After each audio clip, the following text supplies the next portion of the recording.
Bring down the power of love, I say. Bring down the power. The power of love, I say, is the greatest power. Stop hell and damnation. Bring down the power. Love to heal a nation is the greatest power.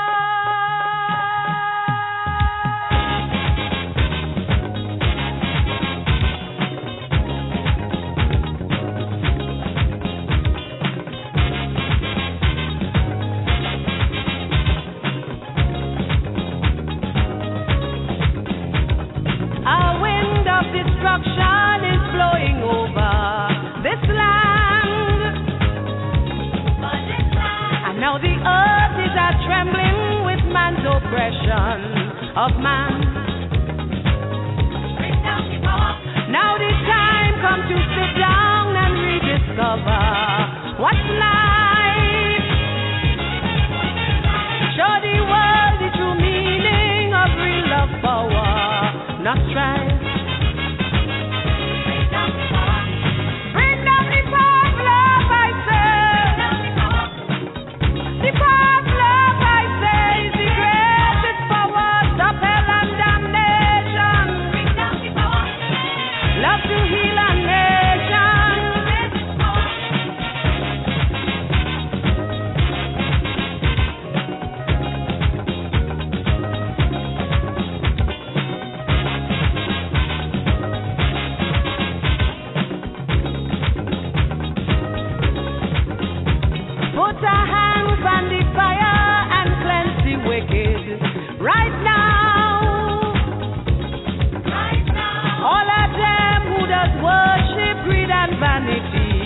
Must bow.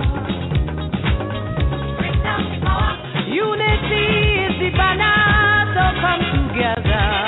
I say, and this love is for freedom, it's growing stronger each day. Bring down the power of love, I say. The power of love, I say, is the greatest power. Love to heal a nation.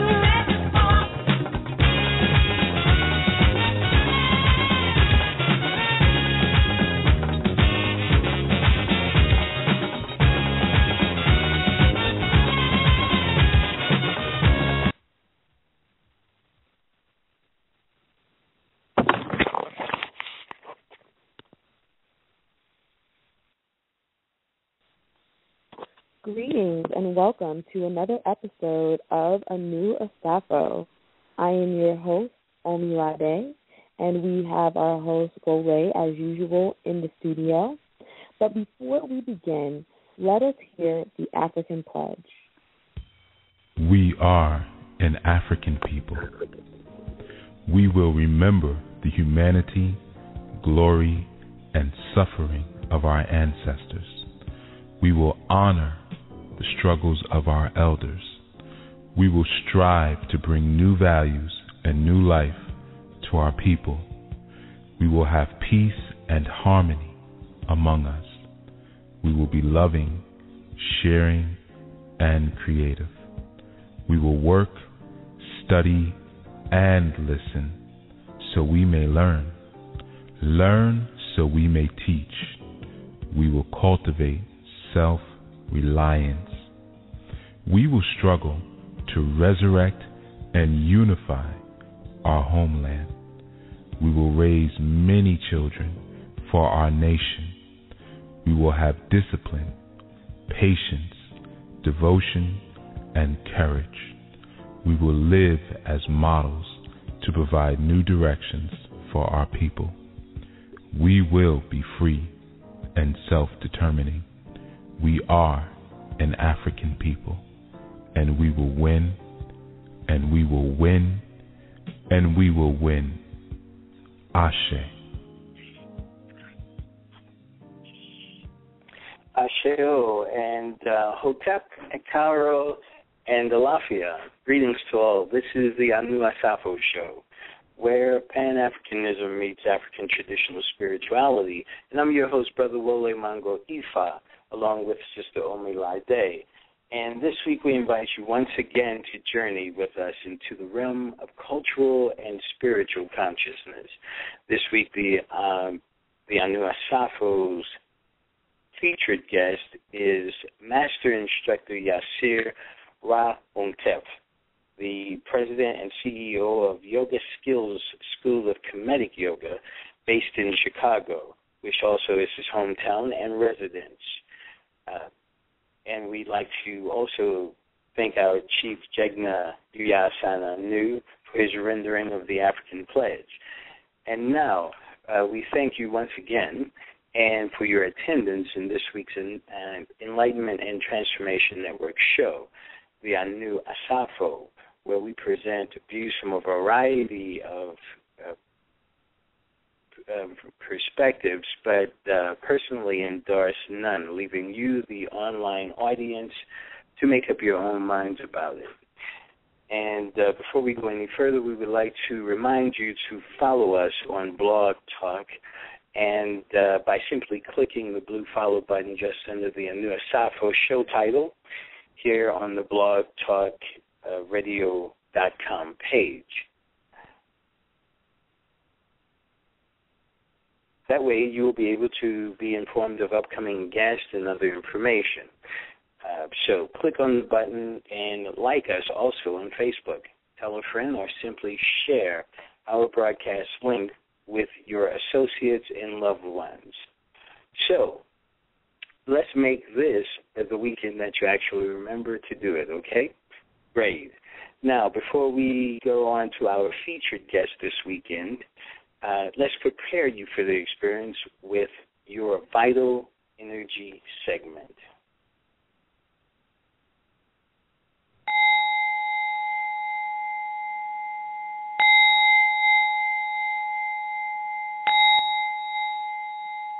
Peace and welcome to this episode of Your Vital Energy.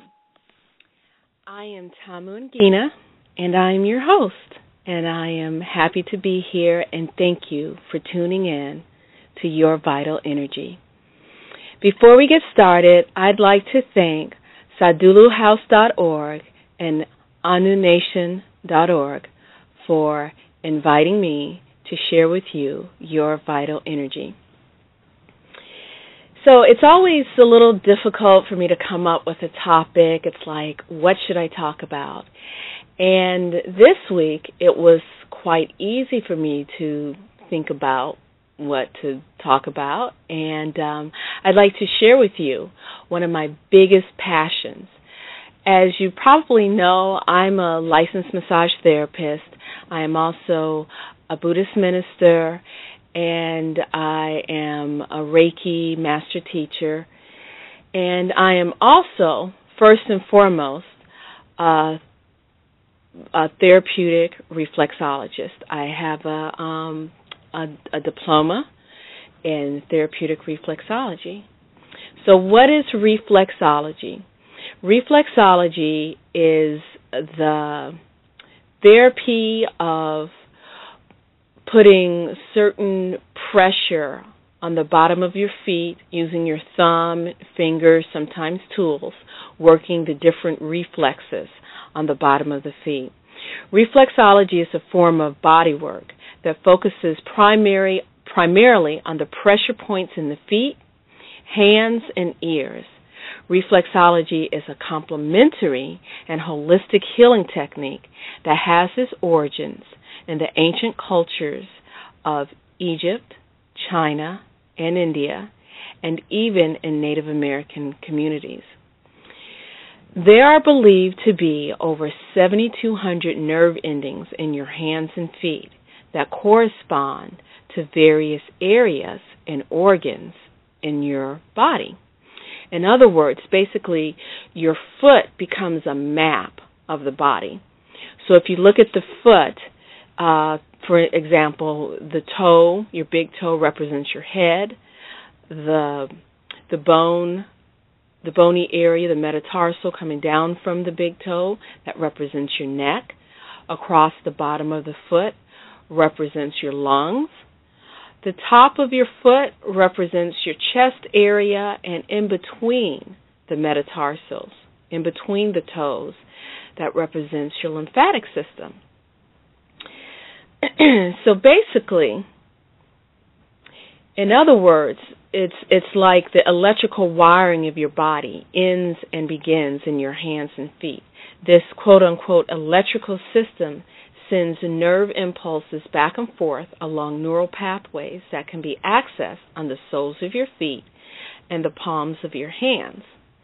Applying pressure to specific reflex points on the feet can help to bring about relaxation and balance to the entire body and hormonal system.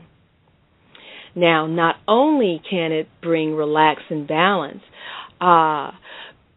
therapeutic reflexology can help with so many imbalances of the body, disorders. For instance, if you deal with asthma, respiratory situations, infertility, it can be of help. Digestive issues. It can also be of help for those who are going through chemotherapy treatment. It is also very good for diabetics, people dealing with edema, circulation issues.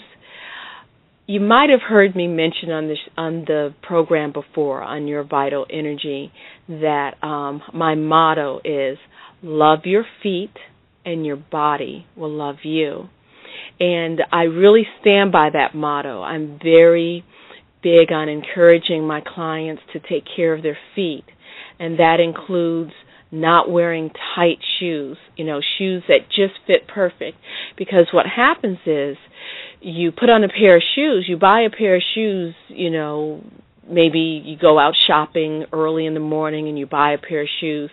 That's not the time to go to purchase a pair of shoes. What you want to do is wait until the evening after you've either worked all day or you walked around all day. Because what happens is, when you wake up in the morning, your feet are all fresh and they're new, and they're ready to go. By the end of the day, they're tired, they're achy, and they're a little bit swollen, meaning they're a little bit bigger than what they were at the beginning of the day.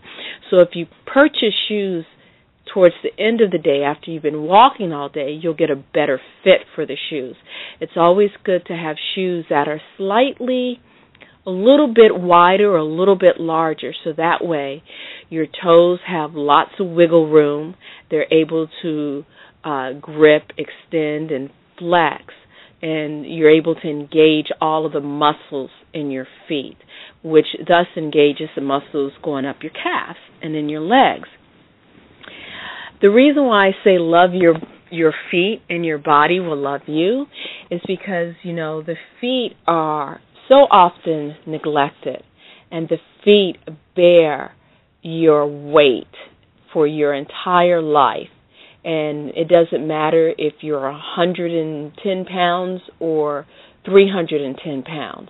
Your feet really take a pounding, and it's good to take care of them, because when you work on the feet, when you work on the feet, you're not just working on the feet with reflexology. You're actually affecting the various body systems. So even though I'm a licensed massage therapist and I enjoy giving massages, my primary love is reflexology. And if you've never had a reflexology session, I highly recommend it. I recommend that you find a person who is specifically trained in a reflexology program, anywhere from 100 hours in reflexology to 200, such as I was, on up. There are many massage therapists who say that they do reflexology, but usually it's like a 5-hour elective side course in their program. They're not completely dedicated to it. And a lot of times what you end up getting is more of a foot massage. Now, I am not knocking my fellow massage therapists. I'm just saying that it's important to visit someone who is well-trained, professionally trained, specifically in reflexology. Reflexology can help with stress management and related conditions, that are symptoms of being overstressed and not managing stress properly. It improves circulation. It improves nerve function. Reflexology is also good for people who have suffered strokes. It's very good. Even a person in a coma, reflexology is good for them. Arthritis, I mentioned diabetes before, insomnia, irritable bowel syndrome, constipation, even diarrhea. Reflexology helps with post-operative recovery. It can help with menstrual issues. Reflexology improves energy. It can ease neck pain, back pain, shoulder pain. I know it sounds crazy, but yes, when I work on my clients' feet, I can usually tell if they have really severe neck issues, because when I work on their larger toe and on the joint area, the metatarsal of the larger toe, it's almost as if I can feel this slight inflammation covering wrapped around the toe. For instance, it sort of feels like, say, they have this thick sleeping blanket around their toe. And I usually say, do you have really severe neck pain issues going on with your neck? And I usually have people confirm, yes, I have, whatever cervical vertebrae is out of whack, or whatever issue they're dealing with, you can find it in the feet. Lower back issues are usually related to the heel. I can feel a lot of stiffness and tightness in the heel area. Reflexology is also good for sinuses, sinus allergies, and hay fevers, all sorts of allergies, dealing with the sinus system. Reflexology coupled with aromatherapy is really beneficial. Peppermint oil, peppermint essential oil, not fragrance oil, on the very tips of the toes, and then working on the toes in reflexology. 9 times out of 10, it clears my clients. Their noses start dripping. I hear them sniffling, and I'm like, can I get you a tissue so you can blow your nose and clear out those nasal passages? It reduces edema, which is swelling in the feet and ankles.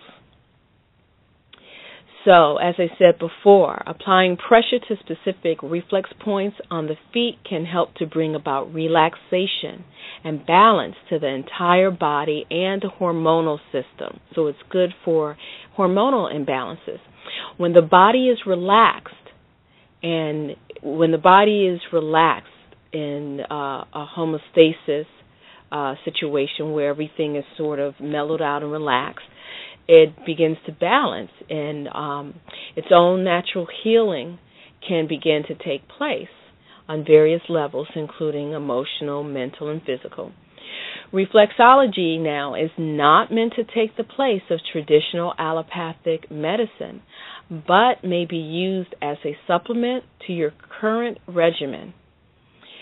So, as I said before, reflexology is a wonderful therapeutic practice. It helps the energy to flow through your body.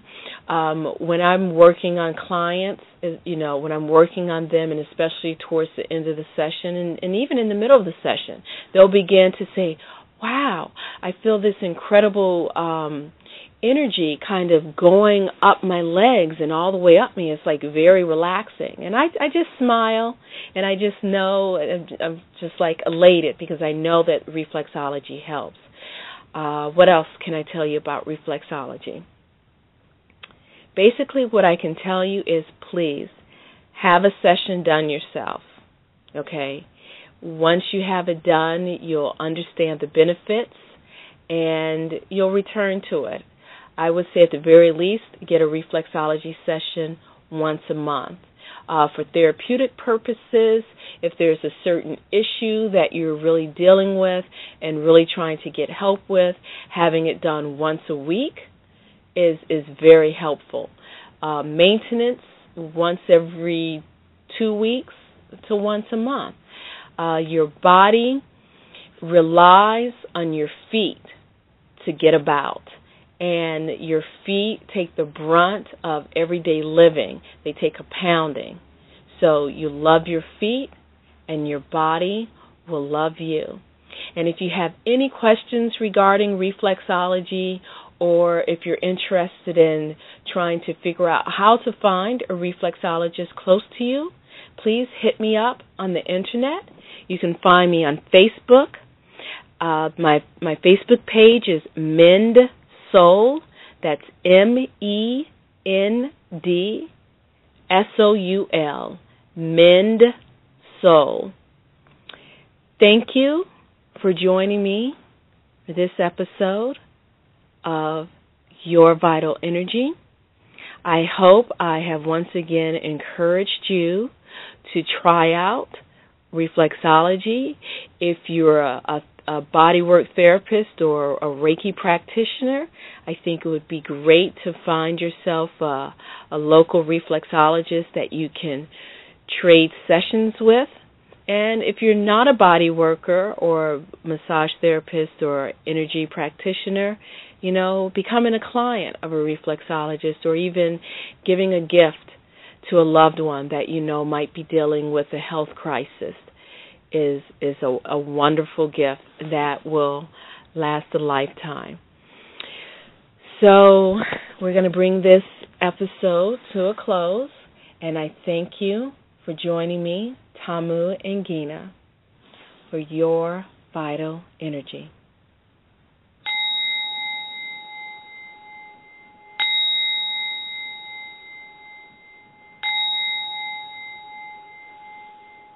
Peace. When we return, we will present our featured interview guest, the Master Instructor, Yirser Ra Hotep, one of the founders of Kemetic Yoga in the United States. So get ready for that when we return from this.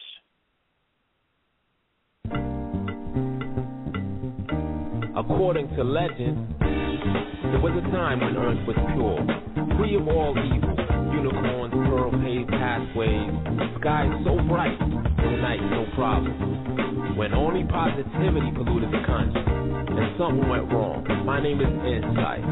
Let's go. Waterfall slows down, breeze, the sun leaves. Cumulus clouds overshadow the area. A cave had appeared with a glowing interior. Inferior primates appeared at the seashore. Search for the knowledge in a natural resource. Mind found power in the force of a narrow path leads to sacred travelers that expanded to a huge community. Trees clouds out, make room for you and me. Machinery we use spread more pollution. Scientific breakthroughs form illusions. Positive intentions make the negative easy. Sleazy, spectacular species. Reach keys in life, mixing your own formula. Curing the conscious, develop the medicine. Practical principles expose better things.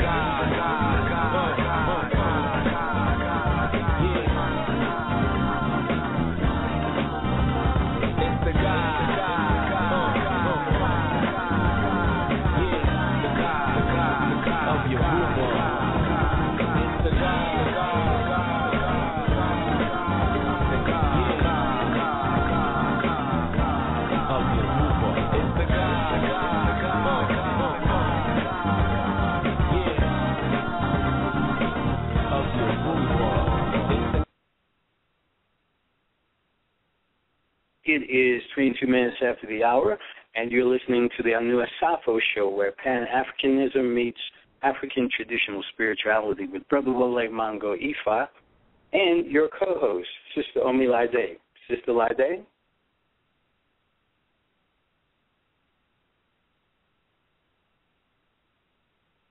Okay, well, we are in the Anu Asafo studio this weekend with our very own special guest, Master Instructor Yirser Ra Hotep.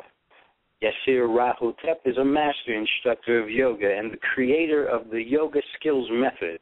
He is the most senior instructor of Kemetic Yoga in the United States with over 30 years of experience practicing and teaching. The master instructor was involved in the original research and documentation of Kemetic yoga, along with master instructor Dr. Yirser Ra Hotep in the 1970s. Master instructor Yirser Ra Hotep was formerly with the Yoga Hive Studio. The instructor has continued to research, document, and expand the foundations of Kemetic yoga. He has written extensively, lectured, and led workshops throughout the United States, Africa, and the Caribbean, including Cuba. Master instructor Ra Hotep has been featured in numerous publications, including Yoga Journal, Yoga Chicago, the Chicago Tribune newspaper, Chicago Parent, and Africa Business and Culture.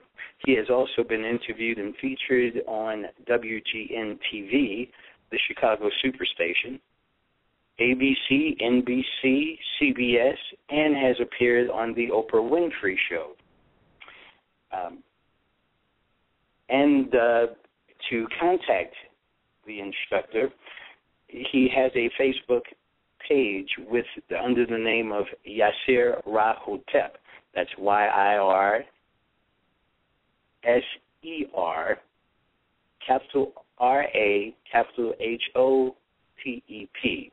So without further ado, welcome to the Anu Asafo Show, Master Instructor. Well, thank you, brother. Glad to be here.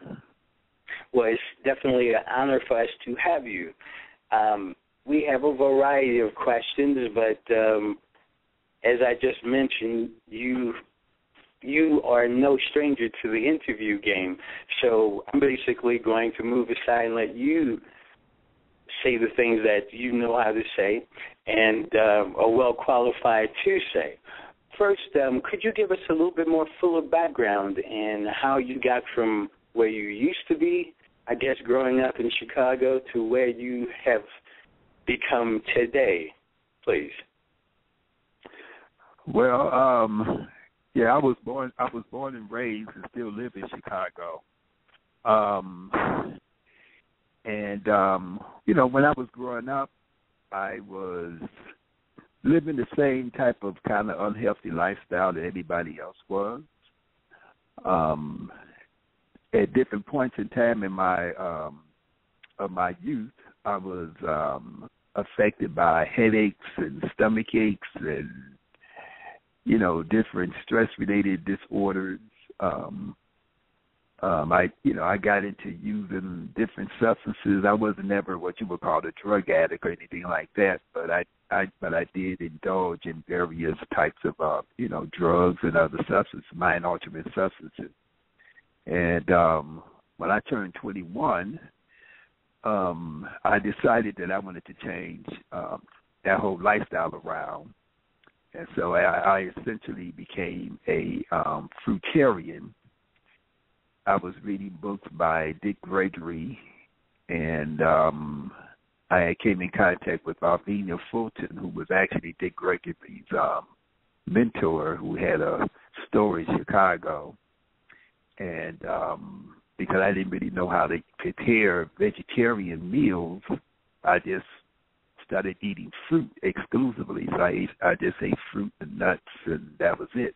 Tea, herb teas and water and juice. And so any symptoms I had of headaches and stomach aches, all types of things that used to bother me, they all went away. Over time, after, getting into becoming a more healthy person in terms of my diet and increasing, my exercise, I was introduced to yoga. And my first teacher, or my only teacher actually, name was Yirser Hotep. And this was in the mid-1970s when I was in college. Time that I was also studying ancient Kemetic history, philosophy, and spirituality on my own, and also engaging in conversations with a man who became one of my other teachers, Dr. Jacob Carruthers. So when I got introduced to yoga, myself and Dr. Hapi, we automatically realized that yoga was something that had to have come from Africa, that had to have had a Kemetic connection. And so in about 1976, the King Tut exhibit came to Chicago, and in that exhibit there was a chair that belonged to the pharaoh who they called King Tut or Tutankhamun. And on the back of that chair there was a yoga pose, or actually a position that we interpreted as being yoga, and we dubbed it the pose of immortality because it was the deity, which the correct name in Kemet is Neteru, whose name is who is called He, and he represents energy. He represents life force. He represents internal power. And the symbols that surround him were symbols that related to yoga. He had a symbol on the top of his head that we interpreted as the crown chakra. It was a sun disk. He had two serpents surrounding the sun disk, which in yoga from India would be called the two nadis. That corresponds to the left and right nostril. The nadis are the energy channels to which the energy flows to your body. These are the same serpents that you see on the medical symbol called the medical caduceus. When you see the staff and the two serpents going up the staff, and so this symbol was associated with the image on the back of the chair, and he was holding in his hands the symbols that represent immortality, and he was in a very geometric position with his body that involved a bending of the knees, twisting of the spine, which when we started to practice this position, we figured out how to get into it and how to come out of it. We figured out how the breathing needs to go in order to take you into and out of this position. And so that became like the classic pose that we utilize in Kemetic yoga. And so from there, we continued to develop the system. After a while, my teacher, Dr. Hafiz, stopped teaching, and so I continued to teach, and I continued to travel. I traveled to Kemet about 12 times or so, and on my visits there, my travels there, I pick up more information, just from my own research and my own, being able to vibe and meditate there and just pick up on the energies there. I'm able to pick up more information. I'm able to see more images. And so the system has sort of grown and developed since then. It is a system that I teach. Over the years, other people have picked a yoga that comes from Kemet and, have put their own interpretation and their own spin on it.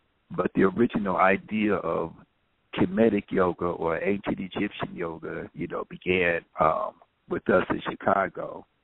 The only other person in the world who originated the idea, from his own consciousness that there was a Kemetic yoga is a man named Yogi Khan, who was from Senegal, and he was actually a student of Sheikh Anta Diop, who is the famous chematologist and linguist and nuclear physicist who did a lot of the seminal work that demonstrated that the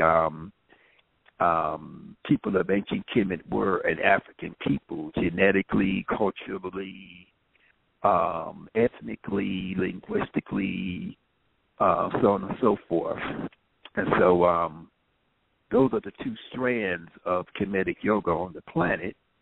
Now, Yogi Khan operates mostly in Europe, parts of Europe, and we have operated in the United States and the Caribbean, and then you have other offshoots from people who have observed the research that we've done and have started their own, sort of, strand of Egyptian yoga, as it's called sometimes, or Kemetic yoga, as I coined the term Kemetic yoga, because I felt like there needed to be recognition of the actual name. It was hard for me to keep saying Egyptian yoga because of the idea that that's not the correct word. Even the word yoga itself is not a word which is actually Kemetic. That's a Sanskrit word from India. But we sort of continue to use the word yoga simply because we want people to know what we're talking about. Because if we use another more obscure Kemetic word, people really wouldn't know what we were, talking about. And so because we're trying to create a mass movement and a mass awareness of this system of total development, physical, mental, spiritual, emotional development, we just use the words that are most common to people and that are easiest for them to, to comprehend. Ashe. So the Kemetic yoga system and yoga in general has taken you a long way from the streets of Chicago. You've been hosted, as I said, on a number of different television networks as well as publications, but people would shoot me if I didn't ask you, how was the Oprah Winfrey interview experience? Well, I put it like this. I wasn't really, I appeared on the Oprah Winfrey Show. I never said that I was interviewed by Oprah Winfrey, because what happened is that one of my students was featured on Oprah Winfrey. She used to have a section of her show called In the Spirit. And on that section of the show, she talked about, she would feature a person who had overcome adversity in their life. And so one of my students, whose name was Bridget Glickman, she had overcome, substance abuse and other things through using Kemetic yoga and holistic health practices. And so they showed us practicing yoga, and they mentioned, that she practiced yoga with me, and that was something that was one of the tools that she used to, to overcome her addiction. So I've been on Oprah Winfrey Show as in the audience also, but I've never, I've seen her in other places, but I was never interviewed by her directly. I understand. So for the novice out there, because most of us really still haven't moved on to spiritual health as much as some other types of things. Just what does yoga do for a person? How can yoga turn one's life around? And then tell us specifically, how is Kemetic yoga somewhat different from the other forms of yoga that we're used to seeing? Well, yoga, I have to make a differentiation between what commonly considered to be yoga and what I do. For me, yoga is a total system of self-development, and it involves much more than just the movements and postures of what people call yoga exercise. In the West and in the world at large, when most people think about yoga, they simply think about doing the different positions, what they call asanas.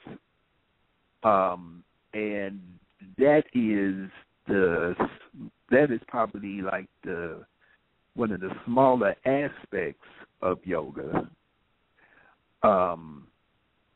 yoga, it's a very important aspect of yoga, and I put a lot of emphasis on it in terms of doing the movements and postures, as I like to call them, instead of using the word asana. I use the word movements and postures. I put emphasis on those because there is a proper way of doing them that will allow you to create a high degree of health, that would allow you to reverse your aging process, that will allow you to heal your body of most ailments that afflict people in the modern world, not just the Western world, but the whole world is becoming homogenized with Western and European commercial culture and lifestyle. And so we have a wide variety of ailments and, physical, psychological, emotional ailments that afflict us. And so yoga is something that can cure all of those various issues that we've been confronted with. It can correct the personality. It can correct mental, emotional imbalance.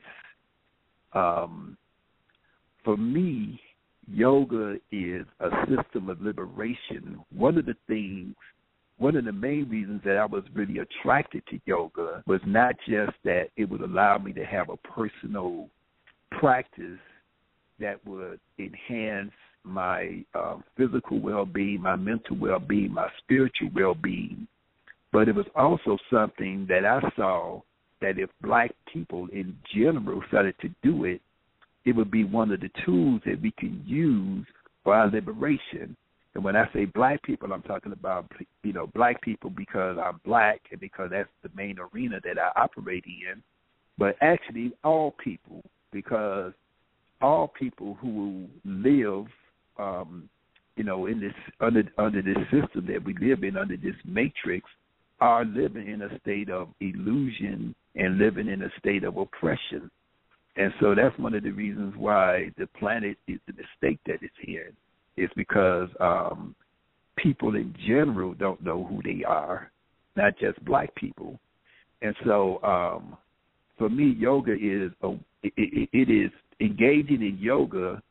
Somebody said is a very subversive activity because it reveals to you who you are. It reveals to you what your true nature is. It reveals to you what your true power is.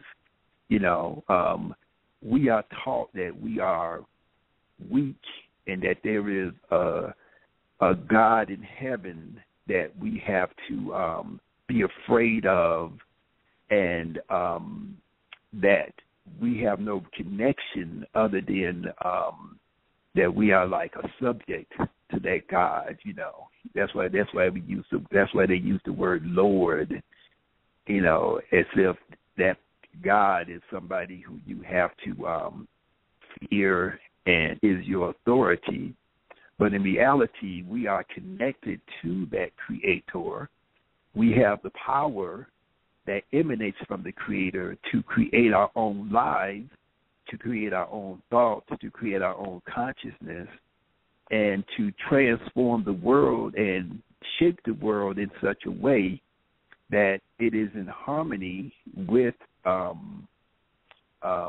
universal principle of what in the Kemetic spirituality we call Ma'at, which represents balance, the idea that the underlying nature of the universe is balance, is harmony, is justice, is reciprocity. And so yoga is much more than just doing positions.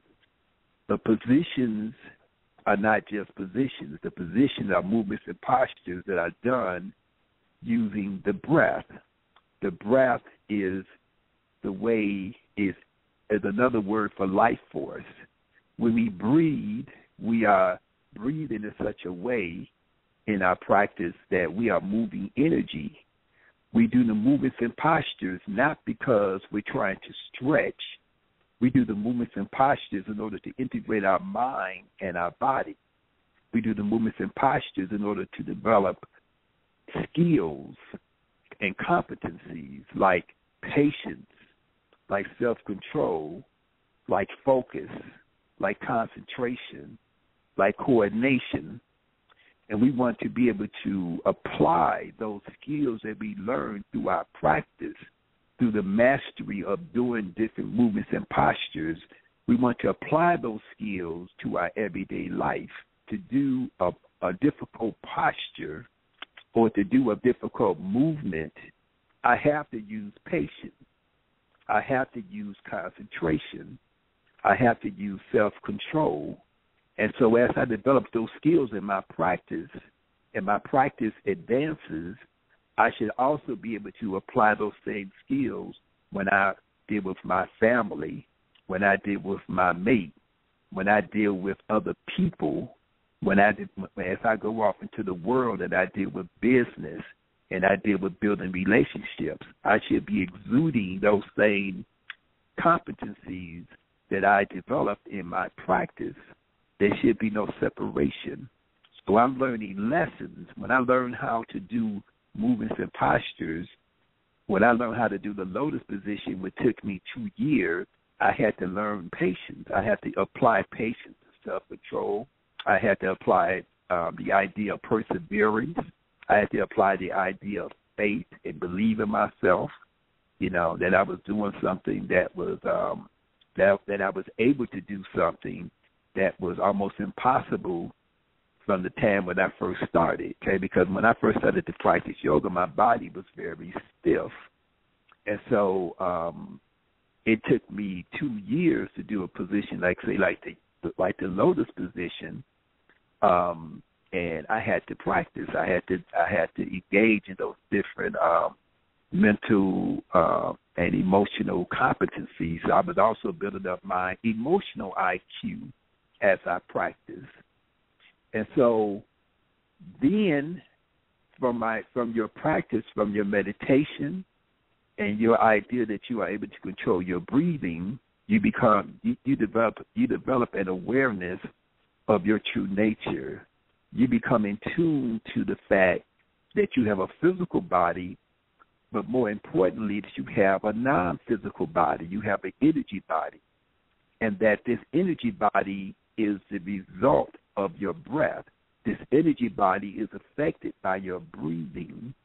The breath that you take in, the air that you breathe, the life force which is contained in the air, actually fuels and creates this energetic body, this non-physical body. And the physical body itself is a manifestation of the non-physical body. The physical body exists only because you have this invisible, non-physical, energetic light body. And so when we're practicing kinetic yoga, our emphasis is on affecting that non-physical body. So in conjunction with that, we understand that we have to only put things into our physical body which are closest to the essence of what the nature of our energy body is. And so that means plants, okay? So we take plant diet. So we only consume vegan, so-called what is commonly called vegan foods. And from those foods, we only take the lightest. We take the ones which are most easy to digest. We consume the ones which are going to give us the greatest amount of energy with the least amount of digestion to take place, okay? And so then we are talking about mostly fruit. We're talking about mostly leaves, green leafy vegetables. We're talking about mostly nuts and seeds, as the primary source of our nutrients. We're talking about juicing. We're talking about using herbs and elixirs, to get the essence from the plant and so on and so forth, because we put in a lot of emphasis on understanding that the physical body is a manifestation of the non-physical body. And so we have to feed the non-physical body. Any disease, any ailment that you get, which could be physical or mental or emotional or psychological, is the result of imbalances and blockages in the energy body. And so we have to maintain the energy body through our practice. And so at the same time, we have to also, in addition to our practice of movements and postures and our practice of putting only the right things into our body, we also practice mental control. And so we try to control our thoughts. We try to control our emotions. And we don't try to control our thoughts and emotions through willpower. We try to shape ourselves to be in harmony with other people. We try to shape ourselves to be in harmony with nature and with reality, so that we can naturally be in harmony, so that we can naturally be in balance. We can naturally relationship. So we're not trying to force it. We're not trying to follow rules and regulations like religion tries to put on us, but we're trying to simply be naturally in tune and in harmony. So there's a philosophy, there's a worldview that we put into our practice, and so it's not just doing movements and postures. Then there's also the idea that we have to behave in a certain way. We have to also do works. We have to do positive work, for other people. We have to give of ourselves with openness. We have to live our life in a way that's going to contribute to the well-being of other people around us. So all of this is part of Kemetic yoga.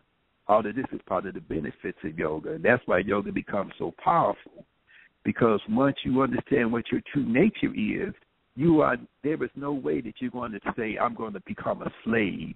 There's no way that you're going to say, I'm going to smoke crack. There's no way that you're going to say, I'm going to smoke cigarettes, eat McDonald's, drink Coca-Cola, engage in dangerous relationships and dangerous practices in my life, because you know what your true nature is.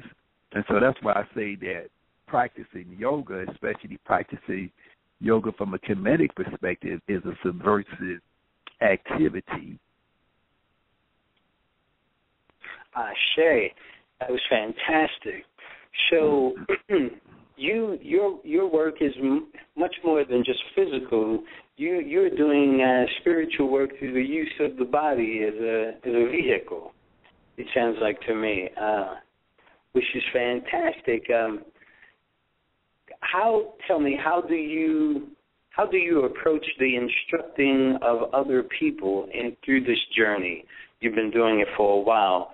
I'm sure people come to you with different challenges and different backgrounds and different needs. How do you basically assess a student, and what do you do? Set up a routine, or is there a general path that you have most of your students go through before they get to the higher levels? Well, first of all, the practice of yoga, in terms of like the primary practice, first thing that you would teach a person how to do is how to breathe, right? Because breathing is so fundamental to everything. When you think about what is your primary source of nutrition, is it food? Is it water? No, it's breath. Because you can go for a long time without food. You can go for a long time without water. You can go for a short period of time without breath, without breathing. And so breathing is the key. That's your key nutrient. That's your key source of energy. And so the breath has life force in it. The life force that permeates everything on this planet is contained in the atmosphere. It's contained in the air. So in ancient Kemet, they called that Shu, S-H-U. And so Shu represents the life force, the energy that's in the air. And so the first thing that you will learn as a student is how to breathe. You will learn how to use controlled deep breathing as a method of relaxation. So your respiratory system, and if you think about the word respiratory, right, you break it down, you take off the R-E, beginning, which is a suffix, and you take off the O-R-Y at the end, you're going to get the word spirit in between, right? So every time you take a breath, you are re-spiritizing yourself. So the breath is the key.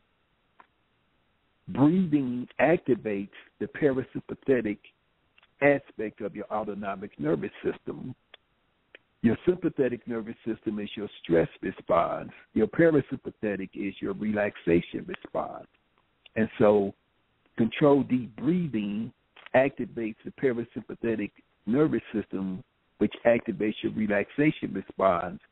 And it is when the relaxation response is activated that your body and your mind, your emotions are able to become balanced. That's when all of those different aspects of yourself are able to heal themselves. Your body has a self-regulating ability. Your body has a self-healing ability.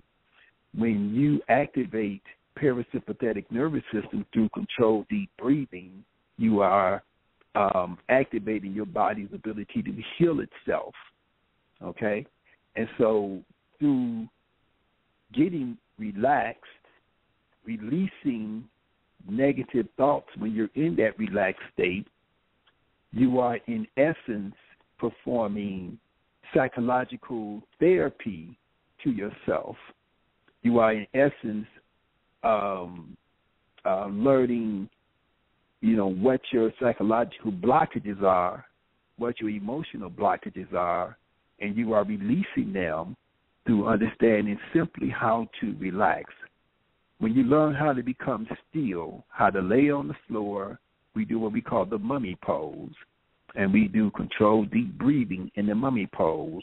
We learn how to progressively scan the body, how to check each part of the body for tension, to find out where the tension is in the body, and to release that. We try to become aware of the energy. We try to become aware of the life force. Life force is always moving in the body. If you are alive, you have life force. But how many people are even aware of the life force? Most people only even experience the life force when they have orgasm, and a lot of people don't even have orgasm, right? So the life force that you experience is, say, orgasm, that is the energy. But this energy is always active. This energy is always there in your body. And so you should be able to use your breathing to move this energy consciously. So after we learn how to relax, after we learn how to concentrate, then we learn how to use the breath to move and circulate that energy through the particular channels or organs that exist within the non-physical body, that exists in the astral body or the energetic body. So just like the physical body has organs, the physical body has systems, the non-physical body, the energetic body, has its own non-physical organs, its own non-physical systems through which energy is moved, energy is circulated, and energy is processed. And so we are learning that process when we practice. The next thing is that after we learn how to become aware of the energy, and we become aware of circulating the energy, then we become aware of how to use the breath to heal specific ailments, whether they be physical or psychological, that exist in the body. So we learn how to focus. We learn how to move energy So let's say if a woman had fibroid tumors, for example, she can learn how to focus her energy on those tumors and how to release the energy that's attached to those tumors in order to make those tumors go away. If a person had cancer, they can learn how to utilize their controlled deep breathing and how to utilize their life force in their body to help to address the tumors that is associated with cancer. So whatever the ailment is, you can learn how to use breathing, focus, concentration, internal energy, movement to relieve your body of those ailments. Then we learn how to do things like create, how to project consciousness, how to project our thoughts into the universe, and how to use our thoughts as a way of projecting our will into the universe.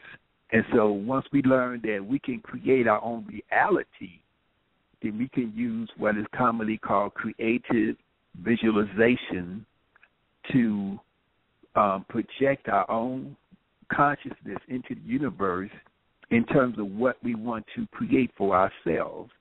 So we can use our consciousness to create our reality, so we can visualize what it is that we want, what it is that we desire, what it is that we need for ourselves and for the ones that we care about and for the ones that we love. And so then we are able to use that. So we learn all of that just by simply learning how to lay on the floor and breathe.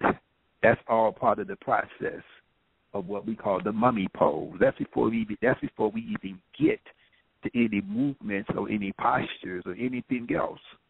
And so that part of it is so powerful that everything else we do is building on top of that. Everything else we do is an enhancement to that process. Oh, yes, it's incredible. Speaking of the mummy pose and getting through the introductory stages and creative visualization, does that mean that, for instance, a pregnant woman can use breathing techniques and visualization techniques to help develop certain characteristics in her own unborn child that she's carrying? When a mother practices yoga, when she practices the breathing, the meditation while she's pregnant, that child is going to come out with superior skills, superior intelligence, superior health. That child is going to have advantages that other children are not going to have, especially today. In this modern era that we live in, children are being born who are already obese. So I'm saying that when they come out of the womb, they are obese. When they come out of the womb already predisposed to hypertension, heart disease, cancer, diabetes, and stroke. All of those different diseases and ailments, including,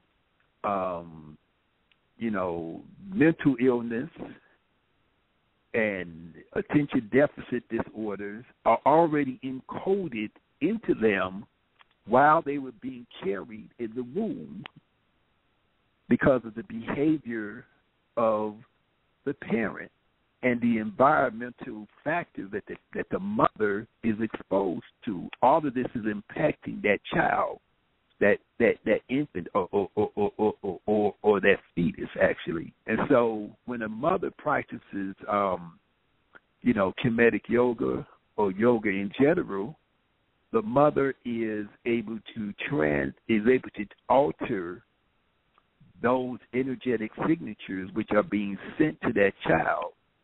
The mother is able to alter those biochemical signatures, which are sent to that child, the mother is able to alter the nutrients and the negative,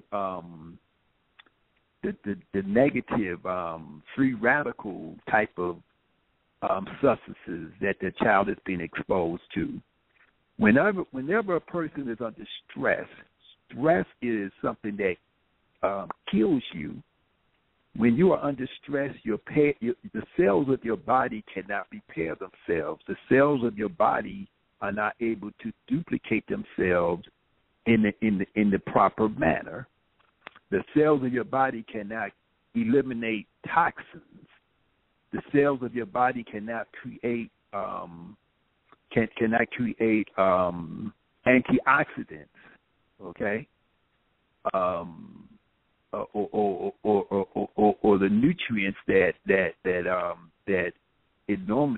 your cells are normally able to create.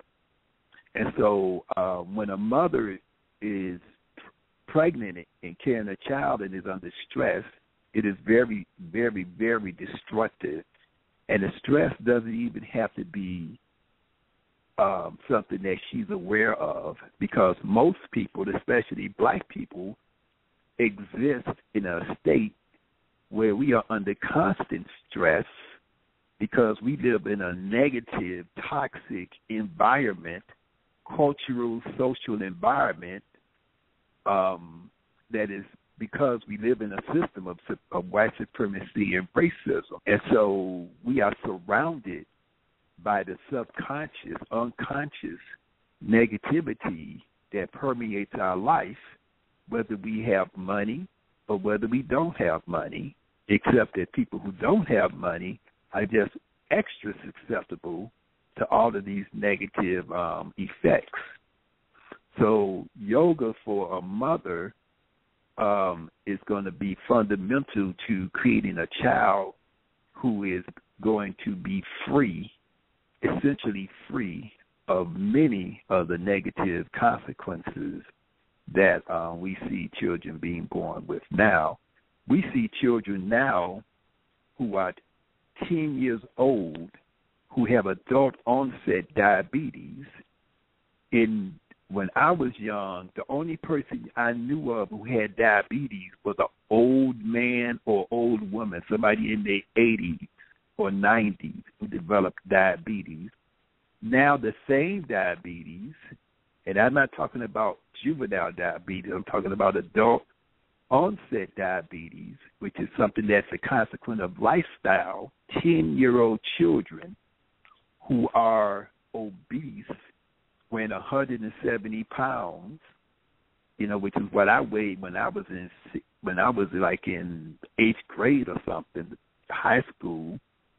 So now you have children, very small, you have very young children with that same type of weight and fat on their body. And so these children are going to have an extreme set of ailments when they get into their 20s and 30s and 40s. By the time they get into their 40s, or 30s, they're going to have the bodies and they're going to have the health profile of somebody who's 80 or 90 years old. Ashe. It is 8 minutes after the hour, and you're with the Anu Asafo Show. We're sitting in with Master Instructor Yirser Ra Hotep, a Master Instructor of Kemetic Yoga and the creator of the Yoga Skills Method. He is the most senior instructor of Kemetic Yoga in the United States with over 30 years of experience practicing and teaching, and he is showing those qualities with us right now. Master Instructor, what you're saying is phenomenal. It's so true, the situation you're describing the community being in. How can people who are not in the Chicagoland area tap into the great instructions that you're giving us today? Do you do things online? Do you have CDs, DVDs? How does a young person in Florida turn his or her life around? There are several possibilities. The first possibility is that you can go to my website, which is called yogaskills.com, YOGASKILLS.com, yogaskills.com, and you can purchase DVDs and meditation CD. So we have a whole set of 2 DVDs and 1 meditation CD, which is called the Classic Collection, the Master Collection, and that's available on the website for less than $50. You can also go to YouTube, and I have free instructional videos there. I have lectures there. So you just go to youtube.com and then put a slash and then put the word yoga skills in it, and you'll come up to our YouTube channel. For the last so many years, I've been trying to duplicate myself. So we have over 500 instructors around the world who are certified in the yoga skills method of Kemetic yoga. And there's other certifications in Kemetic yoga, but our certification is very tight in terms of our standards. And so we train people to become instructors. And so we have, in fact, I have, you mentioned South Florida, I have several instructors already certified in Florida, and I have 2 people who are in training now who are going to graduate in a few weeks who live in Tallahassee, who, so we already have other people who are already in Florida. So that information can be garnered from the website or through somebody contacting me, and I can put you in touch with these other instructors in your area. We also do workshops. I travel a lot. I do workshops and lectures in various venues across the country. So this coming next Sunday around this time, I'll be in Washington, D.C., at the Belly Dancers of Color Conference doing a workshop called Kemetic to Tantric, Becoming a Goddess and Gods, or, something that I forget the exact title of it. But I'll be doing that workshop there. That workshop will be repeated in New York in June. There's a studio in New York called Move with Grace, which is owned by Grace Tappan. So that the website is movewithgrace.com. And we'll be doing a teacher training course there in New York, in Brooklyn. We'll be doing a teacher training course at Mama Sita Movement and Wellness Studio in Washington, D.C. Both of these will be starting in October. We have a 10-day Kemetic yoga teacher training and certification retreat in Jamaica. That's going to be July 15th to July 25th. We have a trip to Kemet, which is July 29th to August 9th of this year, where people can come and actually, learn all about Kemet, take a tour of the most of the entire country of ancient Kemet, and also be able to practice yoga and meditation along the way. We have a retreat that's going to be in Guadalupe, I think, at the end of October. So there's a lot of things going on, that people can get involved with, both locally and internationally. Ashe. The subtitle of the show, Anu Asafo, is where Pan-Africanism meets African traditional spirituality. And your teachings are a form of African traditional spirituality. And I need to ask this because some time back one of our guests brought this point up, that a lot of the Pan-Africanists, particularly the old master instructors. Many of them were greatly reduced in their efforts because of their health. In fact, we have a modern master teacher, some would call Bobby Hemmon. Just had a very serious health scare, still going through that. And a lot of people who are in the struggle, they're dealing with racism on the front line every day, 24/7. And as you said, the stress is incredible, and it builds up. Do you think that Kemetic yoga can work as a bridge between those people who are Pan-African, who are black-centered, but their lifestyle is still quite Western, and those who practice more of the traditions of the ancestors in terms of daily lifestyle? Well, I don't want to oversimplify it, but of course yoga can help all of those people, but it's a matter of, are they going to come off their ego to accept something coming from somebody like myself? Are they going to say, I'm not going to eat fried chicken no more, because many of them brag about, how they like to eat fried chicken. Some people who call themselves Pan-Africanists, they say, well, people in Africa eat meat, and people in Africa eat this and eat that, so I'm going to eat this and eat that too, which is sort of ridiculous, to me, because,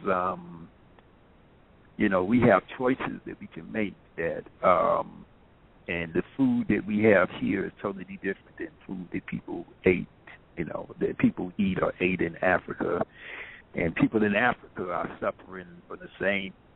People in Africa and the Caribbean, because I travel, I go to these places. I'm not just talking about what I read in books or talking about Africa because I read some book. I go to Africa. And so people are,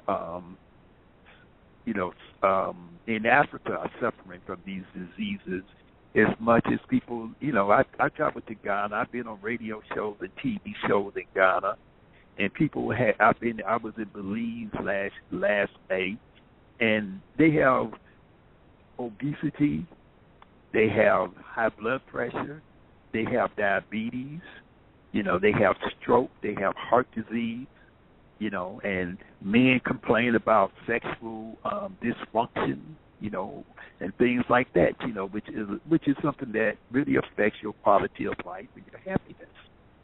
So yoga would be tremendous, but other than on a very superficial level, the so-called Pan-Africanist community really doesn't embrace health, and wellness. It's sort of like something that they may use the words health, but they really don't. But they really don't practice health. They think health is just eating chicken instead of eating pork, or something like that. And they eat. And when people become vegetarians, they eat tofu and tofu veggie burgers and tofu hot dogs and all of this kind of stuff, which is worse than meat is. You'd be better off eating fish than eating tofu, but that's what people think is a healthy vegetarian diet. So, for the most part, and I've been around not as long as some people, but longer than other people. So I've had a chance to be around, a lot of different people, and I just, and some of the people who you're talking about, some people I know have passed away recently. Some people I know are sick, and some people I know are going to get sicker because they refuse to change their diet. They refuse to change their lifestyle. That these people are very valuable to us because they do have knowledge. They do have things to teach us, but they are not practicing a healthy lifestyle. So, it's up to them. The information is out there, but oftentimes they sort of very stubborn and bullheaded and don't really want to listen and get insulted when you tell them. I know what you mean. So, look, we would like some of these people are my friends, and I know, I tell them, I talk to them, and so I know exactly, yeah. We at the Anu Asafo Show would like to thank Master Instructor Yirser Ra Hotep from a very special place of hearts, because you have shared so much with us, and it's so helpful, and we want to urge everybody to make further contact with you.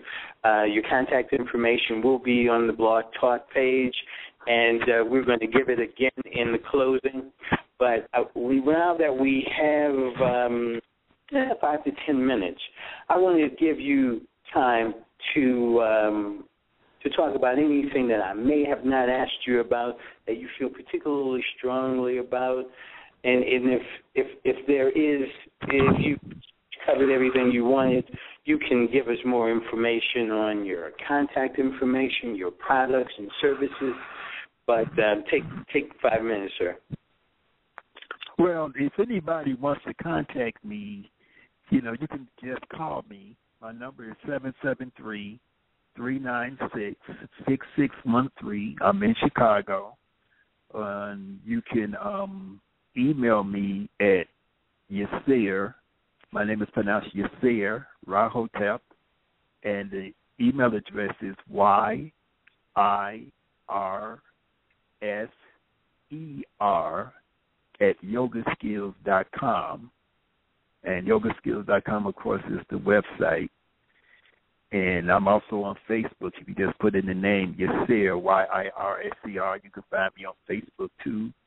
I have a page there called the Society of Kemetic Yoga. If you are on Facebook, I post a lot of information there, a lot of different, I have articles, I have, there's lots of information that's there, so we exchange a lot of information on Facebook. So if you're on Facebook already, you can look up Society of Kemetic Yoga. You can ask to join that group. One of the things I really want to emphasize is that I hope that people are able to recognize that, get beyond the fact of looking at yoga as being something that's a physical exercise. That's only one aspect of it. Black men and men in general really need to come off of the idea that you have to be flexible in order to do yoga. Black men let themselves die and deteriorate instead of practicing yoga because they think that in order to practice yoga, they have to be flexible. When you practice yoga, you will become more flexible. You do not have to be flexible before you start to do yoga. To say that you have to be flexible to do yoga is like to say that you have to get in shape before you can start getting in shape. You know what I'm saying? It's like you don't have to be fit in order to start doing exercise. You do exercise in order to become fit. You practice yoga in order to increase, and one of the benefits is that it's going to increase your flexibility along with all the other things that we talked about. Okay? We do movements and postures in order to integrate the mind and the body. And in the process of doing that, we are becoming more flexible. So the more you practice, the more flexible you become. The more you practice, the more refined your body will become. The more you practice, the more stronger your body will become. And so as we develop and refine the body as we improve blood circulation throughout the entire body, including to the brain, as we improve the flow of energy throughout the entire body, because we're working with the breath and we open up the energy channels and we're changing the diet and we're cleansing, then, the body is going to become much more efficient, and our mind and our emotional state is going to become more harmonious and more balanced. And so, so if you want to become a real warrior, you would practice yoga. If you practice martial arts and you do yoga, your martial arts is going to be improved.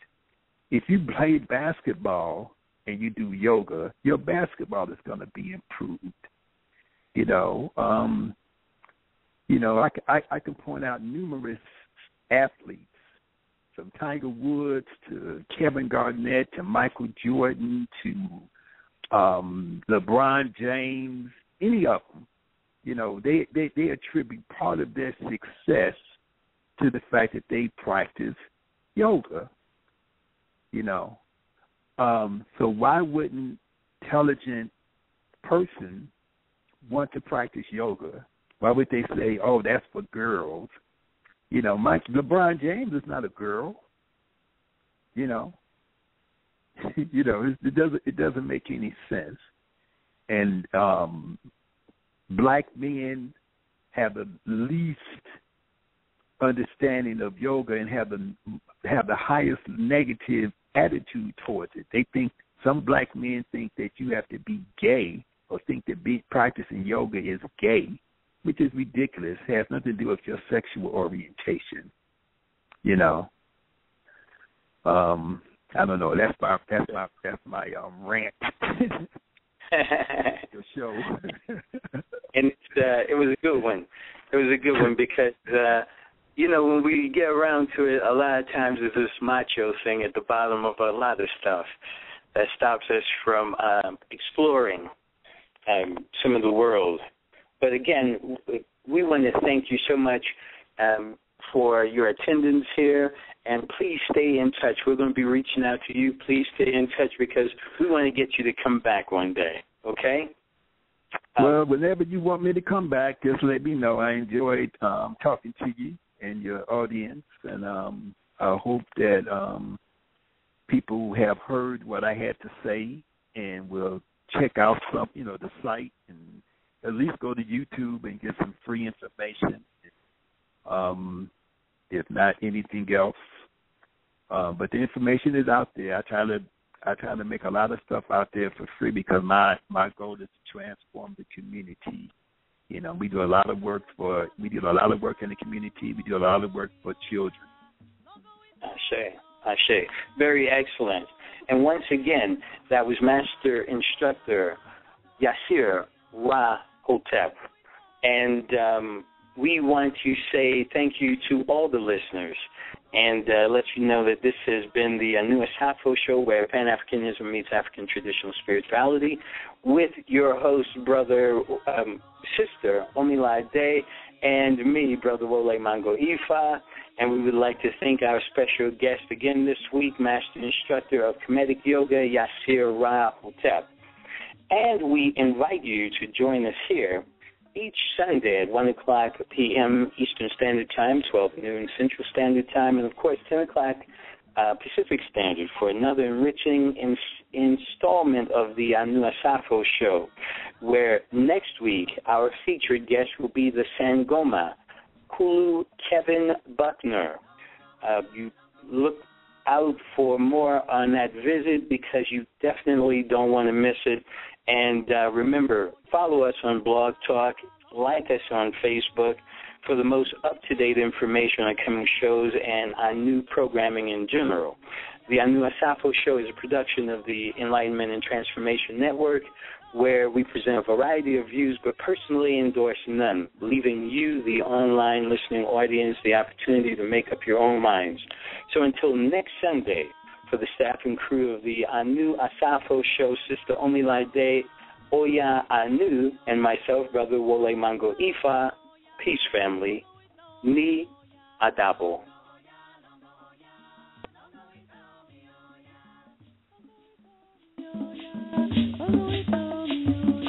Longo, oh yeah, longo, oh yeah, longo, we tell me, oh yeah. Longo, oh yeah, longo, oh yeah, longo, we tell me, oh yeah. Longo, oh yeah, longo, oh yeah, longo, we tell me, oh yeah.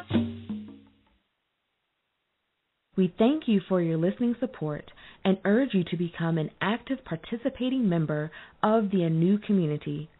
Therefore, if you would like more information on Anu events and offerings, please sign up for our newsletter at anunation.org. That is ANUNATION.org. For all those listening, if you'd like to move closer to the calculations and fundamental understandings of the Anu Order, be sure to pick up the book, Grasping the Root of Divine Power. If you desire a spiritual reading to help you map your current spiritual position in the face of the world and learn the greatest pathways for your fortune in this season, or you would like to become a student of the Anu Spiritual Order, you can go to saduluhouse.org. That is SADULUHOUSE.org. If you would like to sponsor or advertise on this or any of our other broadcasts, please contact us at 1-800-ANU-LIVING. That is 1-800-268-548464. Or email us at questions@anunation.org. That is the word questions@anunation.org. For more information about Orisha and Orisha products, you can go to orishareligion.com. That is ORISHARELIGION.com. Anu Nation thanks you for your continued support. Be well.